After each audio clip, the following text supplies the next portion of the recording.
ஆண்டவராகிய இயேசு கிறிஸ்துவின் இனிய நாமத்தினாலே உங்கள் யாவரையும் இந்த காலை வேளையிலே வாழ்த்துகிறேன். கர்த்தர் தாமே உங்களை ஆசீர்வதித்து வழிநடத்துவோராக. இன்று நாம் தியானிக்கக்கூடிய தேவ வார்த்தையானது எபிரெயர் 9:28.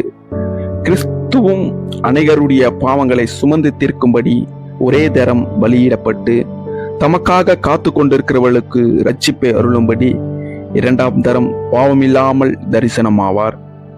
இந்த வசனத்தின் ஒரு 3 முக்கிய சத்தியத்தை நாம் இந்த காலை வேளையிலே தியானிப்போம். என் அன்பு சகோதர சகோதரிகளே, ஒரே முறை பலியாயிருந்த கிறிஸ்து ஒரு தரம் பலியிடப்பட்டார் என்று சொல்லப்படுவது மிகவும் முக்கியமானது. இயேசு கிறிஸ்து ஒரே முறை சிலுவையில் மரித்தார். அவர் பல முறை பலியிடப்பட வேண்டியதில்லை. பழைய ஏற்பாட்டு ஆசாரியர்கள் பல முறை பலியை கொடுத்தார்கள். ஆனால் கிறிஸ்துவின் பலி பூரணமானது, நிரந்தரமானது. நமக்கு மீண்டும் மீண்டும் பலி தேவையில்லை. அவருடைய பலியே போதுமானது.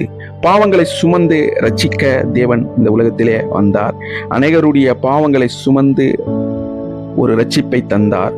நம்முடைய பாவங்களை அவர் தம்மீது எடுத்தார். நாம் அனுபவிக்க வேண்டிய தண்டனைகளை அவர் அனுபவித்தார். அது அன்பின் உச்சமாக காணப்படுகிறது. நாம் செய்ய வேண்டியது அவரை விசுவாசித்து இரட்சிப்பை பெறுவதுதான். இரண்டாவது வருகை இரட்சிப்பிற்கான ஒரு வருகை. இரண்டாம் தரம் பாவமில்லாமல் தரிசனமாவார். கிறிஸ்து மீண்டும் வருவார். முதல் வருகை பாவத்திற்காக சிலுவை.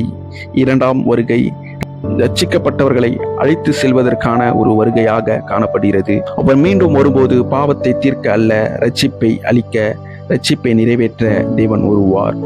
யாருக்காக வருகிறார் என்றார்? தமக்காக காத்து கொண்டிருக்கிறவர்களுக்கும், கிறிஸ்துவை எதிர்பார்த்து வாழ்பவர்களுக்கும், விசுவாசத்துடன் அவரை நேசிக்கிறவர்களுக்கும், பரிசுத்த வாழ்க்கையில் நிலைத்திருக்கிறவர்களுக்கும் அவர் மீண்டும் வருவார்.